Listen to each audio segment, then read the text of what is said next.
Le rendez-vous politique, comme chaque lundi, de Télémiroir, avec un invité ce soir, Ferdinand Jaoul. Bonsoir. Bonsoir. Merci d'être avec nous. Alors, vous allez nous expliquer sous quelle dénomination je dois vous présenter.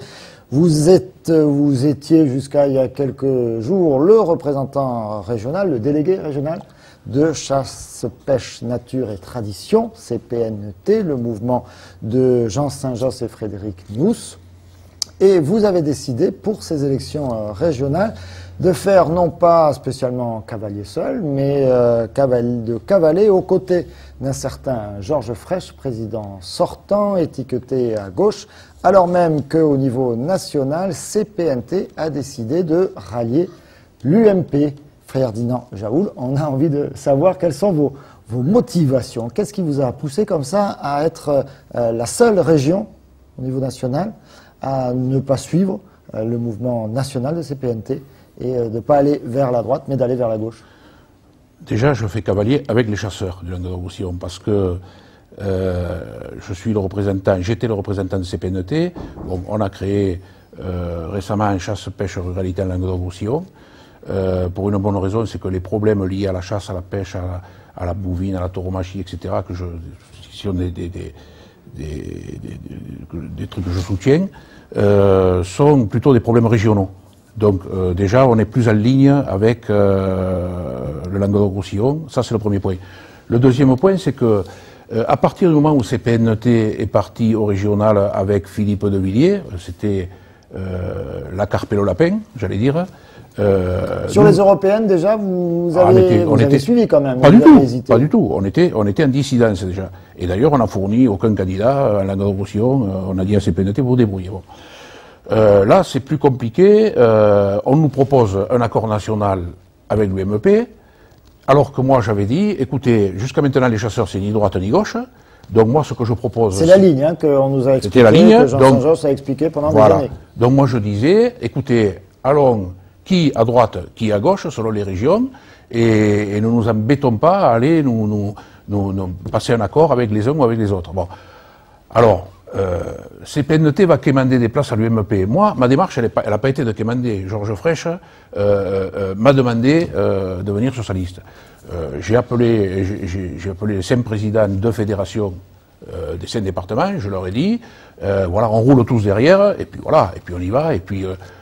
alors pourquoi avec Georges Frêche? Oui. Pourquoi avec Georges Frêche? Pourquoi avec Georges Frêche? Pourquoi avec Georges Frêche? C'est que Georges Frêche, quand il a été élu en 2004, il a pris en compte un certain nombre de problèmes. Hein. Georges Frêche, c'est quand même, comme image, le chantre de l'urbanité de Montpellier. Vous êtes rural, vous êtes... Alors oui, mais vous savez, Georges Frêche, quand vous grattez un peu le vernis, vous vous rendez compte que dès qu'on parle de ruralité, dès qu'on parle de nature, etc., il est à l'écoute. Pourtant, c'est quelqu'un qui d'habitude parle beaucoup, il est à l'écoute, et ma foi, il a pris en compte, moi, pour ne rien vous cacher, il a instruit à la région plus de 120 dossiers halieutiques et cinégétiques, chasse et pêche. Ces dossiers ont été honorés, donc ça a été des partenariats qu'on a passés sur les cultures faunistiques, sur des aménagements, etc., sur la sécurité à la chasse, etc. Et donc, il a honoré tous ces engagements-là. Il n'y a pas de raison qu'on continue pas avec lui. Vous êtes pragmatique, vous vous dites, je travaille bien avec cette majorité-là, donc bien sûr. Je ne prends pas de posture particulière. Mais bien sûr, mais d'autant plus que moi je dis, ne me parlez pas de droite et de gauche. Les chasseurs, il y a des gens de droite, il y a des gens de gauche. Moi je suis là pour les rassembler. Ils me connaissent, il y a 40 ans que je fais du lobbying chasse, donc je suis clairement identifié. Qu'est-ce qu'ils disent d'ailleurs, ceux qui sont plutôt de droite? Parce que quand vous dites ni de droite ni de gauche, c'est vrai que ça veut dire qu'il y a dans le mouvement des gens de droite et des gens de gauche. Bien sûr. Donc qu'est-ce qu'ils disent quand vous leur dites, ça y est, on va rouler derrière Georges Frêche? Ils disent, on te suit, on te fait confiance et on sait que ma foi, notre intérêt il est là. Vous savez, l'argent que distribue Georges Frêche, c'est l'argent public. Donc qui reviennent aux écologistes, qui reviennent aux chasseurs. Je crois que Georges Frêche a mené là-dessus une politique très équitable. Et ma foi, il faut qu'on continue avec lui. Pour constituer votre liste, comment vous faites avec Georges Frêche? Vous en êtes aux négociations. Vous-même, vous serez éligible? Bien sûr, je serai le seul candidat, donc représentant des chasseurs. C'est un choix qu'on a fait, ça aussi. Vous serez le seul candidat sur les 5 listes départementales? Oui. Il n'y aura que vous? Bien sûr, bien sûr. Donc je serai pas de frustration chez vos... Aucune. C'est un choix qui a été fait, délibérément, qui a été fait. Et donc, voilà, quoi. Après, vous savez... bon, moi, les gens me connaissent. Alors après, si... bon, j'ai entendu Couder qui disait « Oui, mais nous, on revendique l'étiquette CPNT. » Nous verrons bien. Bon, vous savez, avec CPNT, on s'est à peu près calé. On est encore loin des élections. Vous êtes sûr qu'il n'y aura pas quelques-uns chez vous qui, tout à coup, diront... Pas dans les dirigeants. L'étiquette, on va aller la... Alors, pas dans les dirigeants. Donner à Raymond Couder. Est-ce que je vais créer une vocation à droite? Probablement, peut-être, mais pas dans les dirigeants. Les dirigeants de la chasse en Languedoc-Roussillon soutiennent Ferdinand Jaoul. Ça, c'est clair. Et d'ailleurs, si nous, on est tranquille, bon, vous voyez, il y a des bagarres d'appareils. Tout à l'heure, j'entendais Parti communiste, Nous, c'est pas le cas. Vous craignez pas, alors vous allez me dire que c'est pas trop votre problème, mais on reproche actuellement beaucoup à Georges Frêche de s'être, entre guillemets, droitisé. On voit le comportement des communistes, notamment, qui disent jamais avec Georges Frêche, donc ni au premier tour ni au deuxième tour. Il est désormais trop à droite, etc. Comportement un peu similaire du côté des Verts, d'autres forces de gauche. Le fait de lui apporter votre soutien, d'adhérer à sa liste, vous ne craignez pas justement que ça déclenche encore plus cette réflexion à gauche? Écoutez, j'ai dit tout à l'heure que, et ça c'est mon postulat, moi droite et gauche, ça ne m'intéresse pas. Ça ne nous intéresse pas, les chasseurs. Nous, ce qu'on veut, c'est des résultats. On veut être pris en compte. Bon, il ne faut pas oublier quand même que 75 000 chasseurs en Languedoc-Roussillon, c'est pas rien. On a un étillage, bon, on a à chaque élection régionale qui est de 5%, à peu près. Bon, jusqu'à maintenant, on avait à chaque élection un conseiller régional. Pourquoi on n'en a plus? Parce qu'on est passé d'un mode de scrutin où à 5% on avait un élu, en 2004, à un mode de scrutin, on a monté la barre à 10%. À partir de là, on ne peut plus avoir d'élus. Qu'est-ce qu'il faut faire? Il faut continuer à aller se battre pour ne pas avoir d'élus ou s'associer? Ben, je crois que la réflexion intelligente que l'on a faite en interne, c'est ça, c'est de s'associer et pour avoir un représentant. Alors, vous êtes associé à Georges Frêche. On a compris, a priori, les Verts, donc les représentants nationaux et même locaux des Verts, ont dit qu'il n'y aurait pas d'alliance. En tout cas au premier tour, probablement pas non plus au deuxième tour pour ce qui est de la liste menée par Georges Frêche. Quels sont, vos rapports avec les écologistes? On sait que dans beaucoup de régions, ils sont très conflictuels entre les chasseurs et les écolos. Oui, ils sont très conflictuels, mais j'aurais tendance à vous dire qu'en Languedoc-Roussillon, il y a des écologistes, il n'y a pas d'écologistes anti-chasse. Les rapports conflictuels, ils sont avec les dirigeants comme Bougrain-Dubourg au plan national, parce qu'on est toujours en conflit, en contentieux devant les tribunaux, etc. En Languedoc-Roussillon, il y a des Verts, il y a des écologistes. Ma foi, les rapports... Alors, il faut savoir quand même que les fédérations de chasseurs travaillent en concertation avec les écologistes au niveau des études scientifiques, les comptages des migrateurs, etc. Pourquoi? Là aussi, c'est intelligent. À un moment donné, on a dit, il faut que, puisque vous nous contestez nos études, ben, venez compter avec nous. Et si vous venez compter avec nous, on comptera la même chose et nos études seront validées par vous et par nous. Et là, ça se passe bien. Il y a 4 ans qu'on fait des études, notamment sur la migration prénuptiale des oiseaux et les trajets de retour vers les lieux de nidification. On a un grand radar qui capte le vol des oiseaux en bordure du littoral. Et ma foi, la LPO, les écologistes comptent avec nous et ça se passe bien. Donc non, pas de problème conflictuel avec eux. Très consensuel, hein, décidément, les chasseurs en Languedoc-Roussillon, on l'a compris. Oui. Parmi les projets que vous souhaitez porter, si demain vous faites partie des élus d'une majorité? Oh, alors il y en a pas mal. Vous savez, actuellement on a un problème, par exemple, sur l'augmentation exponentielle des baux, c'est un peu compliqué, un peu technique, des baux de chasse avec l'Office national des forêts. Donc là, on veut développer une chasse ouverte à tous, et ouverte à tous, ça veut dire la moins chère possible. Donc on est en train de travailler pour que ces baux restent dans les sociétés locales et ne soient pas repris par des gens... C'est très technique. C'est très technique, c'est très technique. À percevoir forcément pour les téléspectateurs. Les dégâts de gibier. les dégâts de grand gibier, ils sont payés intégralement par les chasseurs. Bon, mais Georges Frêche, peut-être on a un plan pour participer, si pas au remboursement des dégâts aux agriculteurs, au moins à la partie clôture électrique, prévention des dégâts. Voilà. Donc là, il peut y avoir une contribution de la région. Et puis, les chasseurs, ma foi, vont s'intégrer dans une maison régionale de la chasse à Montpellier, qui est prévue aussi. Et donc voilà, quoi.